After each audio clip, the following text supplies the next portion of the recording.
Well, senior day is, brings a lot of different things this year. Not only do we lose three completely different seniors, and in Ben, we got a guy that's only been here 2 years, and so hard to get the feel for what senior day means here, but I think he's gotten it through watching some film and listening to all the players that have come back. In Gavin, we have a guy who actually started as a sophomore in a Final Four, and then injuries have kind of riddled his career a little bit, and yet probably don't beat Purdue without him, so it just goes to show how important the depth is. And in Tom, a guy that I think Draymond said it best the first summer, should be a 4-year captain, and almost was. A guy that just has done so much for so many people, not players, whether it be fans in this community, whether it be people at his church, whether it be people on this team, or whether it be the staff. And in my own way, I'm going to miss all of them, but having the opportunity to maybe play for a Big Ten championship at home on a senior day is also real special. That hasn't happened all the time. It doesn't happen that often. Number one, to be able to do it at home is special. Number two, to be able to do it on senior night is really special. So I'm excited about it. It's always a sad day for me. It's always a bad pregame speech because I do appreciate what these guys have given us and what they've done, and how they've, in Tom's case, he started going to a Final Four, and now to have maybe the winningest record or winningest start in the history of this school means he's stayed as more consistent than we have, and I'll always appreciate that. Tom, every kid who's come here since Tom got here has talked about him in the recruiting process. All 5 of your incoming class credited him at some part for their decision. He says he'd like to get into coaching. Could you see him as a GA on your bench one day? He said it would be a dream. Hell, I could see him as the head coach here. You know what? It's just those of you, and you all know him pretty well. I mean, you don't know him on a day-to-day like I do, but you all know him pretty well. Most infectious human being I've ever been around, If he's had a bad day, I don't know when it was. And I think he's a credit to what I should do a better job of becoming.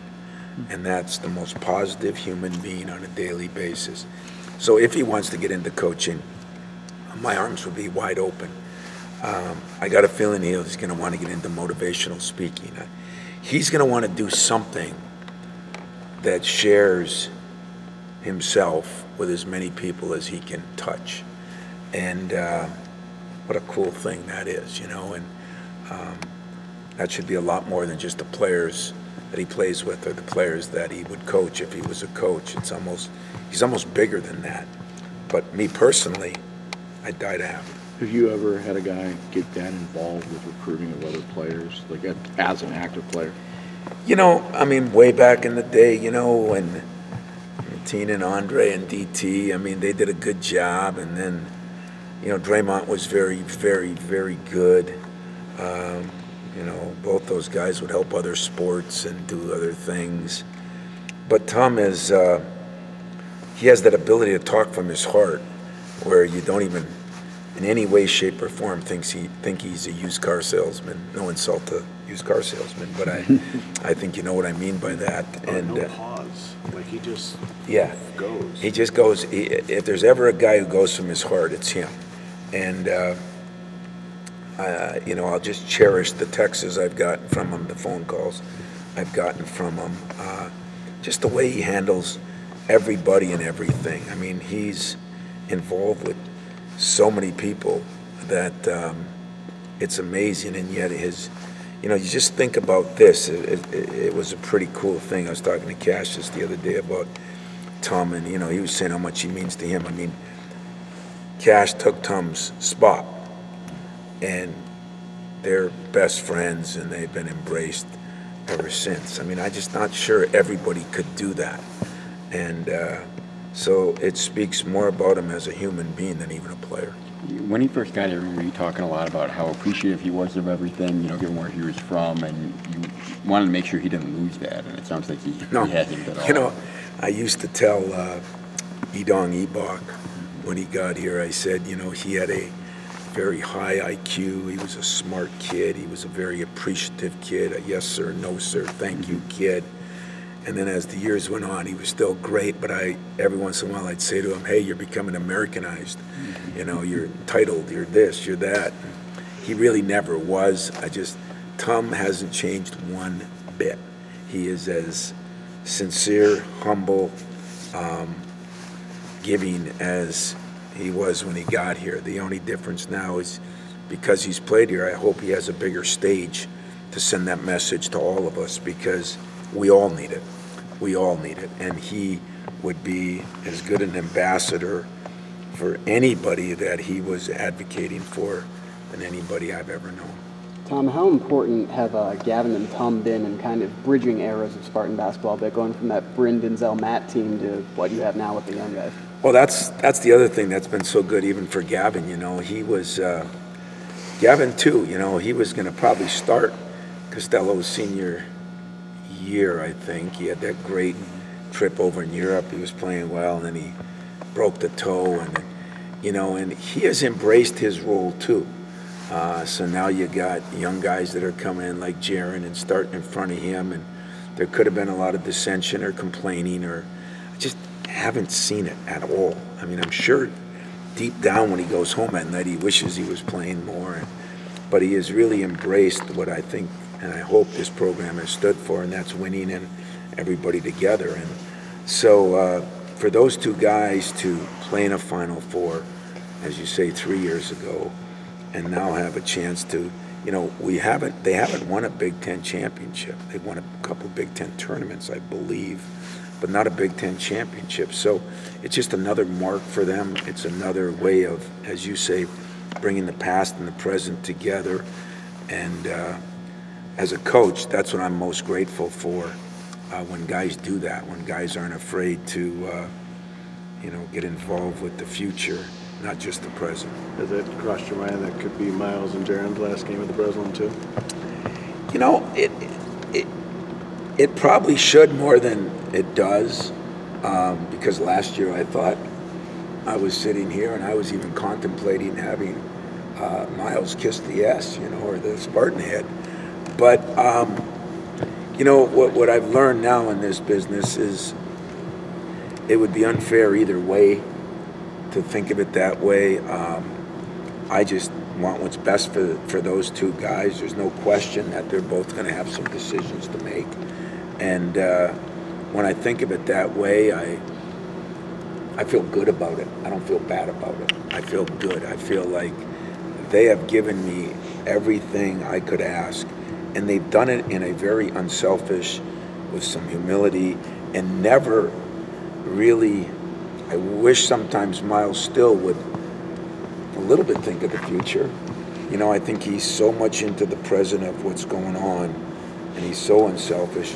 And you know, Jaron has fallen right into that, and kind of like, you know, a few years ago with different players, I think Miles has helped Jaron too, because they came in with a similar ranking and a similar pressures on him. And I think Miles has done an incredible job of helping Jaron. And Jaron is an incredible kid in his own way. I mean, I have no, I can do nothing but feel good about it. Will I look at it that night? Will I wonder? Probably. Will I wonder in a negative way? Definitely not. I feel so good about it. A couple weeks ago, I think it was before Minnesota. If it wasn't, I apologize. But Tom talked about the team players, not us, not fans, not the administration. The players needed to make sure you knew they loved you. I'm curious, did that conversation ever happen, and what did it mean to you? Well, of course, it's been a little bit of a different year, you know, especially the last month or so, and I felt it before, but maybe I felt it through osmosis a little bit, you know, just my big word for the whole month. But you know, when they tell you stuff, you know, it's so from the heart with this team. It's almost like, you know, I said it when I spoke about Judd the other day. You know, I never told Judd I loved him until I spoke at his funeral. And it was just his personality. It was probably, I was scared too, you know. But these guys, they just aren't that way, you know. And personally, I'm not that way. So, yeah, they've said a lot of things that I think has been good for everybody. And I'm hoping that this team really can be part of our entire school and community's healing process for all that's gone on. I mean, it's one of those teams that if you had to pick a team you'd want to be here to represent this moment under some tough circumstances for the survivors, for everybody that's gone through something, this would be the team. Tom, after the game, I think you mentioned about Steve Kerr, like his guys, coach, you brought that up. And I wonder when you get guys like these three seniors who've probably combined played like 350 games, when you're in real time, do you say, Gavin, what do you see? Tom, what do you say? Like, how much does that actually occur? Honestly, I don't know if it's still in there, but I used to have in my locker room the player-coach team is better. So when Steve Kerr did that, I laughed, and I sent him a text, and then he couldn't believe how that thing, I mean, that was 15, 18 years ago, and you know, I'd throw the clipboard at Mateen, or I'd throw the clipboard at Draymond, and reminds me of the time when I threw the clipboard at him, he threw it back at me, and I went to break the thing, and that's when they put the fiberglass one in there. I couldn't break it. Draymond says, better get in the weight room. Well, that was an interesting huddle. I can't even remember if we won or lost that game, but it was an interesting huddle. But, you know, I really believe that this team could. I mean, there's been a lot of times that Tom has come in, and you know what's funny? 90% of the times in the last 2 months when he's come into a huddle, playing or not playing, it's always, Coach, we got to get, you know, you'd think his boy is Miles, everybody knows that, but it was always, Coach, we got to get Cassius a shot when we run this. And so I do listen to that. I mean, any coach, you know, Kerr just, I did it in a huddle like this, so most people couldn't see it. Kerr just kind of stood there, gave him the clipboard, gave him the thing, went off and took a siesta. And I did get some letters when I used that term.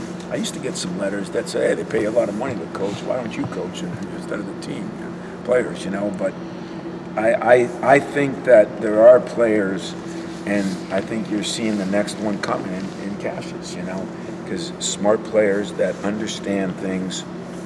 And I thought it was a brilliant move on his part, and I couldn't believe anybody would think of it as disrespectful. I couldn't believe anybody would even question it. I mean, to me, that's where there's too many talk shows, I guess. I don't know. Everybody's got to outdo everybody, because I thought of all the times I respected Steve Kerr, and I have had a lot of them, especially, you know, dealing with Draymond and that out there. That was one of my best. I just thought it was pretty classy that he had enough. He was strong enough, confident enough to be able to say, yeah, and maybe they know a little better than I know right now. All good. Anything else, guys? The culture of this group that they've created, sort of having a series of teams that are really guys you enjoy being around. I'm wondering, especially Tum how critical he was to that, and coming out of some years that maybe you didn't enjoy as much. Yeah. I mean, there's always a couple of years you don't enjoy as much as others, but I mean, I've been on a pretty good run the last 4 or 5 years, if you want the truth. But, you know, I'll say this, and I don't know it, but the last year at this moment, I mean, I thought Miles was gone. And, you know, whether people believe that or not, I don't know. I mean, I get people thinking I tried to convince him to stay, and I think most of you know that wasn't true. But if I had to look back, and there was a bunch of reasons why Miles stayed, you know, and I get to look at him the other day and say, well, this was one on your list we got a chance to do, you know, and there were some different things that were on that list, you know, winning the tournament out in Portland, and you know, setting a record for the best start. I mean, all these little things were just all part of his deal. But if I had to look at it, I'd say one of them was to play with Tom and Josh and Cassius. I mean, he had a close-knit group there, but Tom was the Pied Piper. I mean, I think Tom, if there was a reason outside of basketball why Miles Bridges stayed, I think it was Tom. I really do. I just think that he had an impact on his life, and Miles is a good enough kid that he appreciated that, and there's definitely, it was a serious impact. And so, you know, I told my guys at the beginning of this year, when everything, you know, when we started the season and everybody talked about, you know, it was like, they're going to the movies tonight, they're going out to eat, you know, this is what they did all summer. I heard so many stories about the Pro-Am League, you know, and how they all hung around and what they did. And I just said to my guys, you better start working harder. Because, you know, one meeting we had, I said, did you call everybody? And one of my assistants said, well, no, we just called Tony. And it gets handled, you know. And I said, well, you're lucky, because that's not the way it is all the time. So you don't get fooled. I mean, next year it's going to be a little different. And we'll get another guy, but, you know, there'll be better players. I just hate to keep talking about him, because there's everybody. And when I say that, you know, one of the guys that talked about least maybe had as big an impact on this team, and that's Ben. I mean, Ben had a unique impact on this team, you know. Is he disappointed? I don't know when you interviewed him. I mean, he's got to be a little disappointed, because he is healthy, but that was one of the things he wanted to do, get him through so he can be healthy, because he thinks he can play in Europe. He's got the two-way ties and all the things he's got. But you watch him the other day, he plays 3 minutes and he has 3 assists. He's a very smart player. He's helped Jaren Jackson a lot. And that reminds me of, you know, when Suton helped Draymond, and this guy helped that guy, and Draymond tried to help AP, and, you know, it's Costello tried to help some guys. In his own way, a guy that didn't play much was really helpful. And when we put him on the scout team, which I had to bring him in and say, listen, you're a 6-year guy. I only want to put you under so you can get more reps, so you can get more time. But I think you could really help this team. And he was like gung-ho, 100%. So then he grabbed X and said, well, why don't you come with me? And those two together, and there's times that we think our bigs on the scout team are as good as some of the bigs we're playing against. And so, you know, in my own way, I'm going to miss them all, but those two guys have had a different kind of impact. Gavin hasn't maybe playing in a way, but Ben and Tom are maybe more what they do in the practice and off the court right now. And Tom still has an impact on the game, but it's been different. It's going to be missed. I think all of you. Appreciate it. Hey, let me shut the things off for a minute, and let me just say this.